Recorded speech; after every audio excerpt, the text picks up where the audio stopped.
সুপ্রিয় দর্শক বন্ধু, আজকে আপনাদের তৈরি করে দেখাবো খুবই সহজভাবে সহজ উপায়ে অরেঞ্জ পাউন্ড কেক। এই পাউন্ড কেকটি খেতে হয় এত মজার যে এই পাউন্ড কেকটির প্রেমে আপনি পড়ে যেতে বাধ্য হবেন। খেতে ভীষণ মজার হয়। আজকে রেসিপিটি খুবই সহজভাবে তৈরি করে দেখাবো, একদম গ্যাসের চুলায় তৈরি করতে পারবেন এই কেকটি কোনো প্রকার মোল্ড ছাড়াই। এই কেকটি আমি খুবই সহজভাবে তৈরি করে দেখাবো। খুবই স্পঞ্জ সফট হবে কেকটি, খেতে হবে অনেক মজার। দোকানের থেকে বেশি ভালো মানের আপনারা এই কেকটি তৈরি করতে পারবেন বাড়িতে তৈরি করে আপনার পরিবারের মন জয় করতে পারবেন খুবই সহজভাবে। চলুন তাহলে মূল রেসিপিতে চলে যাই। রেসিপিটি তৈরি করার জন্য একটা চালনির মধ্যে দিয়ে দিচ্ছি 1 কাপ পরিমাণে ময়দা, দিয়ে দিচ্ছি 1 টেবিল চামচ গুঁড়ো দুধটা চাইলে স্কিপ করতে পারেন, দিলে স্বাদ বাড়বে। এখানে দিয়ে দিচ্ছি 1 টেবিল চা চামচ কর্নফ্লাওয়ার না থাকলে অ্যারারুটও ব্যবহার করতে পারেন। আর দিয়েছি 1 চা চামচ পরিমাণে বেকিং পাউডার। তো কর্নফ্লাওয়ার আর অ্যারারুট কিন্তু একই হয়, আপনার দুটোর মধ্যে একটা ব্যবহার করলেই চলবে। তো এবার হচ্ছে শুকনো উপকরণটাকে খুব ভালো মতো চেলে নিচ্ছি। চেলে নেওয়া হয়ে গেলে এই শুকনো উপকরণটাকে মিক্স করে নিচ্ছি। তো অবশ্যই কিন্তু শুকনো উপকরণটাকে খুব ভালো মতো মিক্স করে নিতে হবে। তো আমার মিক্স করে নেওয়া হয়ে গেছে, ঢাকনা দিয়ে ঢেকে কিন্তু একটা সাইডে রেখে দেবো। তো এবার হচ্ছে একটা মিক্সিং বোল নিয়েছি, এই মিক্সিং বোলটা কিন্তু অবশ্যই শুকনো হতে হবে। দিয়ে দিচ্ছি রুম টেম্পারেচারে থাকা 2টা ডিম। তো অবশ্যই ডিমটা কিন্তু রুম টেম্পারেচারে হতে হবে। যদি ফ্রিজে ভরা থাকে তো অবশ্যই বের করে রুম টেম্পারেচারে এনে তবে ব্যবহার করবেন। ডিমের মধ্যে আমি দিয়ে দিচ্ছি স্বাদ মতো চিনি বা হাফ কাপ পরিমাণে চিনি। আমি হাফ কাপ পরিমাণে আস্ত দানা চিনি ব্যবহার করেছি, আপনারা নিজেদের স্বাদ বুঝে চিনিটা দিয়ে দেবেন, তাতে কোনো সমস্যা নেই। এবার হচ্ছে একটা ইলেকট্রিক বিটারের সাহায্যে বিট করছি যতক্ষণ না চিনিটা গলে যায়। তো এখানে একটা কথা বলে রাখছি, সবারই বাড়িতে কিন্তু ইলেকট্রিক বিটার থাকে না। ইলেকট্রিক বিটারের জায়গায় আপনার হ্যান্ড উইক্স দিয়ে এই কাজটি করতে পারবেন খুবই সহজভাবে।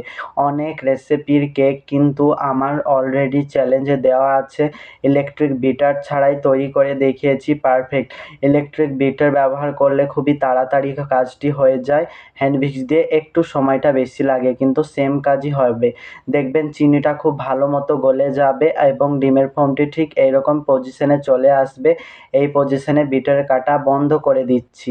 এবার দিয়ে দিচ্ছি 1/4 কাপের একটু কম দিয়ে দিচ্ছি রান্নার সয়াবিন তেল। অবশ্যই সয়াবিন তেলটা ব্যবহার করতে হবে। 1 চামচ মতো দিয়ে দিচ্ছি অরেঞ্জ ইমালসেন্স যদি না থাকে তো অ্যাসেন্সও ব্যবহার করতে পারেন। দুটোই যদি না থাকে তো এই পর্যায়ে আপনার অরেঞ্জের জুস এবং অরেঞ্জের যে হলুদ খোসাটা সেইটা ব্যবহার করতে পারেন। এই দুটোর যদি না থাকে অ্যাসেন্স এবং ইমালসেন্স। এবার হচ্ছে ইলেকট্রিক বিটার লো স্পিডে এই উপকরণগুলোকে খুব ভালো মতো মিক্স করে নিচ্ছি। মিক্সটা 10 থেকে 12 সেকেন্ডের মধ্যেই করে নিতে হবে, বেশি বিট করে কিন্তু ডিমের ফোমটি নষ্ট করা চলবে না। এই পর্যায়ে আমি 1/4 কাপ পরিমাণে দিয়ে দিচ্ছি দুধটা আমি গরুর দুধ ব্যবহার করেছি রুম টেম্পারেচারে থাকা। যদি লেবুর রস আপনারা এখানে ব্যবহার করেন কিন্তু দুধটা না ব্যবহার করলে চলবে। তো এবার হচ্ছে শুকনো উপকরণগুলোকে আমি একসাথে দিয়ে খুবই আলতোভাবে একটু করে মিক্স করে নিচ্ছি, এক পাশ দিয়ে ঘুরিয়ে। তো মিক্সটা একটু আলতোভাবেই করবেন। তো আমার মিক্স করে নেওয়া কমপ্লিট হয়ে যাবে। তো খুবই সহজভাবে মিক্সটা করে নেওয়া যায়। তো এক পাশ দিয়ে ঘুরিয়ে মিক্সটা আমাদের করে নেওয়া হয়ে গেছে। তো দেখুন আমার মিক্সটা করে নেওয়া হয়ে গেছে।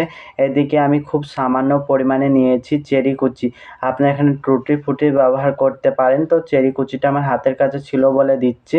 চেরি আমি ছোট করে কুচি করে নিয়েছি। এই চেরি কুচির মধ্যে দিয়ে দিচ্ছি হাফ চা চামচ পরিমাণে কর্নফ্লাওয়ার, দিয়ে খুব ভালো মতো মিক্স করে নিয়ে কেক ব্যাটারের মধ্যে আমি দিয়ে দিচ্ছি। কর্নফ্লাওয়ারটা যদি না থাকে তো ময়দাও ব্যবহার করতে পারেন।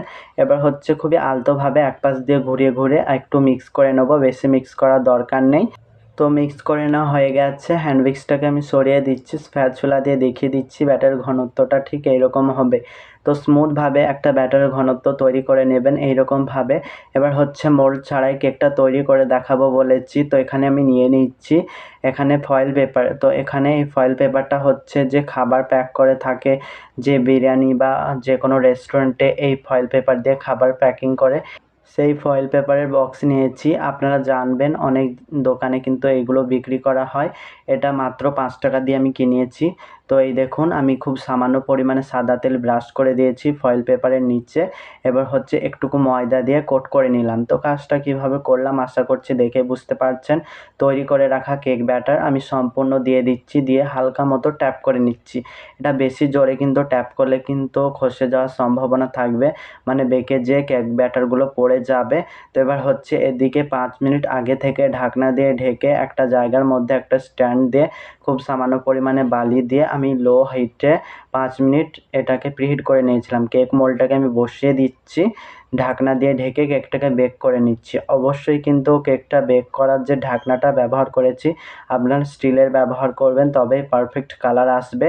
তো এবার আমার কেকটা পারফেক্ট হয়ে গেছে। আমি একটা কাঠির সাহায্যে চেক করে নিচ্ছি। তো কাঠিটা ক্লিন বের হয়েছে, মানে বুঝে নিতে হবে কেকটা আমাদের পারফেক্ট হয়ে গেছে। তো আপনারা ওভেনেও কেকটাকে বেক করে নিতে পারেন 180 ডিগ্রি তাপমাত্রায় আপ ডাউন হিট অন রেখে নিচের তাকে দিয়ে 20 থেকে 25 মিনিট সময় দিলেই কিন্তু কেকটি হয়ে যাবে। তো সময়টা আপনাদের ওভেনের ওয়ার্ডের ওপরে নির্ভর করবে। তো এবার হচ্ছে কেকটাকে আমি রুম টেম্পারেচারে রেখে ঠান্ডা করে নিয়েছি। ঠান্ডা করার পর এবার হচ্ছে প্যাকিং ফয়েলটাকে আমি ছাড়িয়ে নিচ্ছি। তো কিভাবে কাজটি করছি আশা করছি দেখে বুঝতে পারছেন। তো ফ্রেন্ডস, রেসিপিগুলো যদি ভালো লেগে থাকে ভিডিওটিতে একটা লাইক করে দেবেন। তো আমার চ্যালেঞ্জের রেসিপিগুলো যদি ভালো লেগে থাকে, আজকের রেসিপিটি যদি ভালো লেগে থাকে, অবশ্যই আমার চ্যালেঞ্জের পাশে থাকবেন, চ্যালেঞ্জটিকে সাবস্ক্রাইব করে রাখবেন এইরকম দারুণ মজার রেসিপি পেতে। তো কেকটা যথেষ্ট পরিমাণে স্পঞ্জ সফট হয়েছিল। কেকটাকে আমি কাট করে দেখিয়ে দিচ্ছি। আমাকে কিন্তু এই অরেঞ্জ পাউন্ড কেক বা অরেঞ্জ কেকই বা বলুন না কেন, খেতে কিন্তু অনেক মজার লাগে। সব থেকে আমাকে অরেঞ্জ কেকটাই বেস্ট লাগে। তো দেখুন আমি স্লাইসগুলো করে নিয়েছি, মানে এরকম করে কেটে নিয়েছি। তো দেখুন কেকটা কতটা পরিমাণে স্পঞ্জ সফট হয়েছে, জাস্ট অসাধারণ হয়েছিল। তো বন্ধুরা একবার এই কেকটি তৈরি করে দেখবেন, এই কেকের প্রেমে পড়ে যাবেন, এতটাই মজার হয়। তো দেখুন কেকটা কতটা পরিমাণে স্পঞ্জ হয়েছে। অবশ্যই রেসিপিটি ট্রাই করবেন, ট্রাই করে কিন্তু আমাকে কমেন্ট বক্সে জানাতে বলবেন না। তো কেকটাকে আমি ভেঙে দেখিয়ে দিচ্ছি। তো দেখুন কেকটা কতটা সুন্দর হয়েছে। তো রেসিপিটি এই পর্যন্ত। সবাই ভালো থাকবেন, সুস্থ থাকবেন। আবার অন্য কোনো রেসিপি নিয়ে হাজির হয়ে যাব। সবাই বেশি বেশি ভালো থাকবেন, সবার জন্য দোয়া রইল। ওকে, বাই।